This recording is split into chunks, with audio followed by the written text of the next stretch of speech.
ECE. Sounds quite easy, right? That's exactly what today's episode is going to talk about, the Explore, Commit, Experience framework for you to live every aspect of life. And you'll know by today as to why experiences are far more important in a very logical way.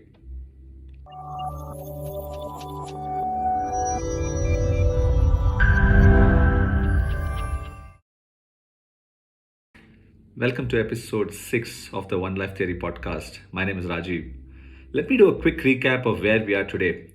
We have finished episodes 1 to 5. 1 to 3 was just the basic tenets and introduction to me and the OneLife Theory podcast.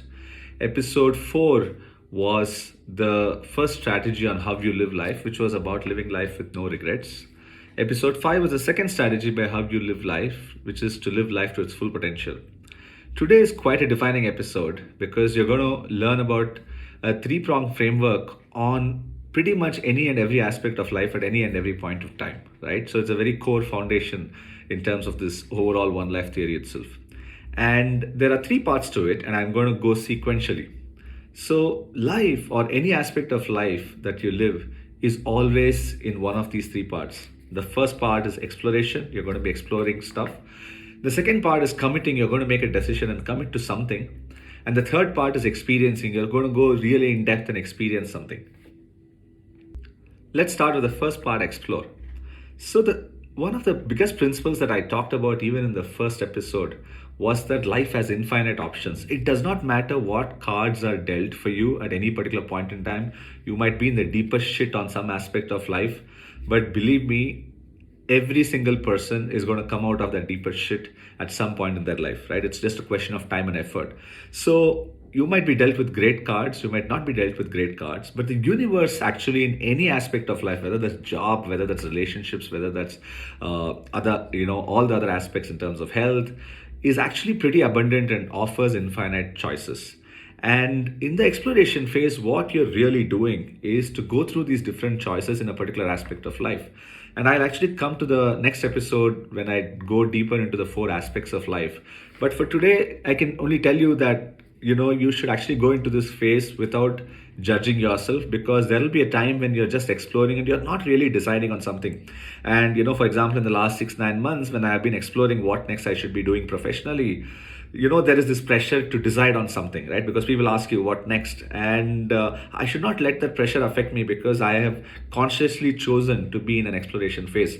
This is true of your relationships also. Possibly, you might be in a phase where you're just exploring a romantic relationship and you can't be in a hurry to choose.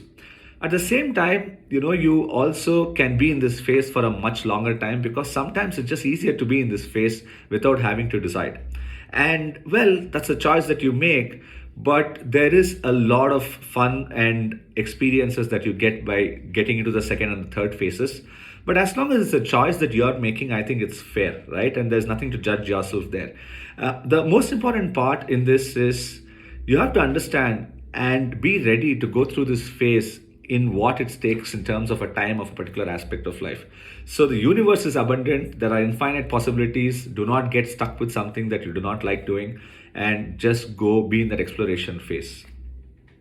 The second phase of this framework is actually the commit phase, right? And commit is a word that's usually used in relationships, but commit is for anything. And a lot of us sort of fear, because once you commit to something, it also essentially means that you're saying no to a lot of other things. And we are afraid, there is FOMO, which is one of the newest diseases that all of us have. What if we miss that out? What if you're missing something? And just if you look at overall the generational shift in loyalties, people are moving on fast. There are just more people who are stuck in exploration phase, or they don't commit to too long a thing. The average loyalty has probably decreased from, let's say, 10 years in our previous generation to even 5-7 years in our generation to today. People are probably quitting jobs in 2 to 3 years.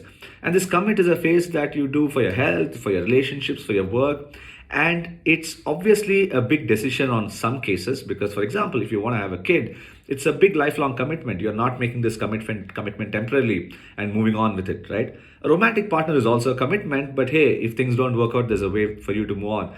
A job is probably the least of those commitments, because in 3 4 years, if it doesn't work out, you move on. So different commitments have different inherent timelines associated with it, which are sort of forced on you at some level. But what you have to realize is this commitment always should be something internal. It should not come because someone expected something of you, right? And you should be ready to decide, and you should be ready in that phase where you believe that decision is right. And when you make that commitment, you also have to understand and expect that there's going to be some effort you're going to be putting. And I'm going to come to that in a later episode where I talk about the 7 stages of change, or the ways in which you can make a behavior set in you. And once you actually commit to something, then you can actually get to the next phase, which is experience, where you attain a state of flow. As long as you have chosen right, and you've committed to the right things, you actually attain a state of flow. So I'm going to talk about that in the next phase. The experience phase is the third phase, and this is just literally pure joy if you've gotten the commitment right, right? All of us, when we have or when we go for a commitment, really hope and get in with a very positive attitude that, hey, the experience is also going to be great. And that is usually the case where the decisions have been made with a lot of choice. The single most important point, and this probably is one of the most defining points of this entire One Life Theory podcast, is that it is an experience. It is life. So an experience, when you have a state of flow to what you have committed, is for sure going to have both happiness and sadness. It's going to have success and it's going to have failure. Because when you go in depth, these are all part of life. There is never something that you can just commit to where it is only success. I mean, that's just utopian, right? Because the deeper you go, the more layers of it that you unravel, and the more layers of it you unravel, whether that's job, whether that's a bigger outcome, whether that's a bigger responsibility, or you're taking on, a deeper relationship, or one with a kid, there's just going to be a lot of friction, because people change over time, things change over time. You may not cope up with the pace of change that's expected of you. So assume, even if you started off in all flying colors on any aspect of this, you're going to face all the ups and all the downs. So be ready for that in any experience, because an experience is actually made of all the ups and downs, right? And the whole part of handling an experience is that you don't get too perturbed about the failure. You take it in your stride, you take it as an experience, and you do that better next time. At the same time, while you revel in success and while you can enjoy success, you don't get too addicted to it, that you should only be successful. Because if you're always only successful, you just want to live in that cocoon, and you don't want to explore something more or go deeper, because it challenges your status quo. So a lot of people sort of build those cocoons and feel that they're successful within it. But once they open up the cocoons, go deeper into different aspects of life, they may realize that, hey, they may not be as successful. Also, what happens with some level of commitment and when you're in the flow of experiencing is that you can get bored.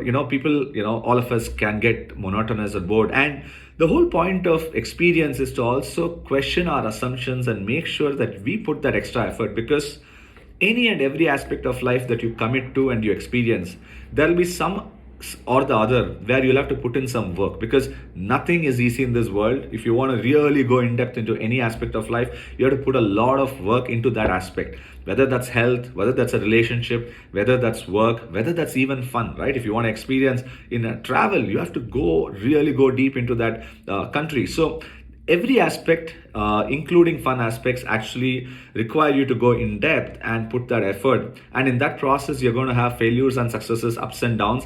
It's all part and parcel. Assume that life is not about any particular milestone, because once you hit the milestone, you're always figuring out what next, right? And that's why a lot of theory always says life is about the journey. Life is not about a particular milestone. Life is going to have success and failure, happiness and sadness. And if you realize one of the things that, while I have talked a bit about happiness, I don't make that the cornerstone of this framework. It's called the One Life framework. It's not the happiness framework, right? Because I am extremely aware that the deeper you go into something, you're going to have all kinds of both success and failure. So that's why I don't use the word happiness in too many fronts. But the whole point of life is to make sure that you get into the flow of things, you get into these experiences and get a rich life. And what if something is not working for a consistently long time, right? In an experience, you just get out of it and go back to phase one. And that's the whole fun of this, right? It's ECE, and you can keep going back in ECE. You can't be so attached to something that you think life is ending if that is a failure. No, it can be anything. It can be a health, a chronic condition, you're getting out of a big operation, or it can be a failed relationship after 10 years or 20 years. It can be a failed job. It could be your own failed startup, after 7, 10 years of great success, or wherever it goes. It does not matter as long as you're not too attached to anything.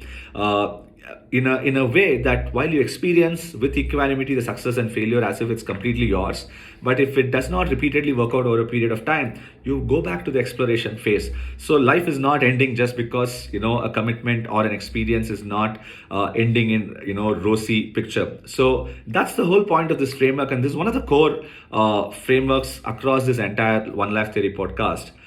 In the next episode, I will actually get into the 4 different aspects of life on which you're going to implement this particular framework. On each of these aspects of life, you can be in any of E or C or E.